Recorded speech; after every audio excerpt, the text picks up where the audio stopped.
الحمد لله رب العالمين، الحمد لله على رسوله الأمين. اللهم يا ربنا لك الحمد على هذا المطر الكريم، اللهم اجعله صيبا نافعا. اللهم وكما أحييت به الأرض فأحيي به قلوبنا. اللهم إن رسولك قد قال أن دعوة المطر مستجابة. اللهم فإنا ندعوك أن تغفر لنا ذنوبنا وأن تغفر لنا سيئاتنا. اللهم اغفر لنا ما فات وارحمنا واعصمنا فيما بقي وما هو آت. اللهم إنا نسألك تيسيرا لأمورنا وتفريجا لغمومنا وتنفيسا لكروبنا. اللهم من كان منا محسنا فزد في إحسانه، ومن كان منا مسيئا فتجاوز عنه. اللهم إنا أسرفنا على أنفسنا بكثرة الذنوب والمعاصي، ونعلم يا ربنا أنه لا يغفر الذنوب إلا أنت، وأنت القائل قل يا عبادي الذين أسرفوا على أنفسهم لا تقنطوا من رحمة الله. اللهم فأبدل سيئاتنا حسنات، اللهم فأبدل سيئاتنا حسنات. اللهم أعطي كل واحد منا سؤله يا كريم. اللهم حقق لكل واحد منا أهدافه. اللهم يسر لنا الدراسة ويسر لنا الأعمال. اللهم اجعل رزقنا حلالا، اللهم اجعل رزقنا حلالا وأبعدنا عن الحرام أينما كان وحيثما كان.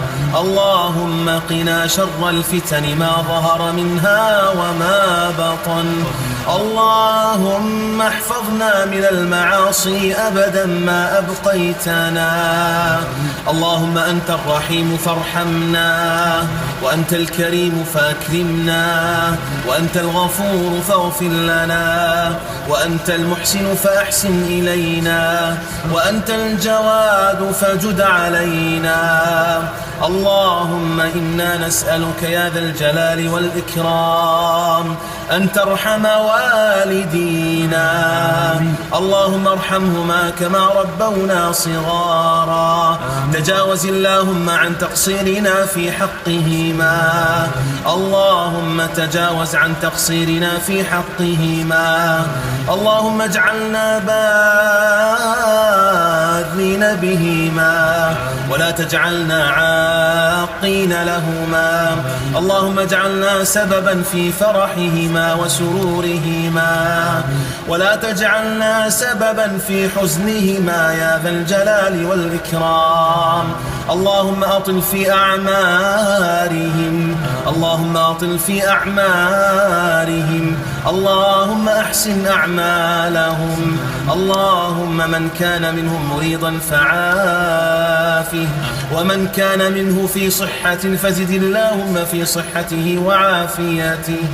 اللهم إنا نسألك الفردوس الأعلى ومرافقة حبيبك المصطفى. اللهم إنا نعلم أننا لسنا أهلا لجنتك ولا أهلا لصحبة نبيك، ولكن لنا طمعا فيك يا مولانا، ولنا رجاء فيك يا خالقنا. اللهم أعز الإسلام والمسلمين وأذل الشرك والمشركين، واجعل راية لا إله إلا الله عالية إلى يوم الدين. اللهم انصر إخواننا في سوريا. اللهم ارحم ضعفهم وذلهم. اللهم إنهم بلا مأوى فآوهم. اللهم إنهم بلا مأوى فآوهم، بلا نصير فانصرهم، بلا معين فأعنهم. اللهم ارحم ميتهم وتقبل شهيدهم. اللهم وتقبل شهيدهم. اللهم ارحم أراملهم وأيتامهم. اللهم انصر جيشهم يا ذا الجلال والإكرام. اللهم وحد بين صفوف المقاتلين واجمع كلمتهم على الخير والهدى والتقى يا رب العالمين. اللهم وانصرهم في مصر والصومال والشيشان وفي كل مكان يا ذا الجلال والإكرام. اللهم وارحم موتانا وموتى المسلمين. اللهم ارحم من فقدناهم من أقاربنا وأهلينا. اللهم واجعل بلدنا بلد أمن وأمان وسائر بلاد المسلمين. من أرادها بخير فوفقه إلى كل خير، ومن أرادها بسوء فاجعل كيده في نحره. اللهم واجمع قلوبنا على تقواك. اللهم وكما أحببتنا فيك فاجمعنا في مستقر رحمتك. اللهم إنا نشهدك يا ربنا أننا نحب بعضنا فيك، فكما جمعتنا نحن الأربعة في هذه الدنيا فاجمعنا في مستقر رحمتك تحت ظل عرشك يوم لا ظل إلا ظلك برحمتك يا أرحم الراحمين. صل اللهم على نبينا محمد وعلى آله وصحبه أجمعين.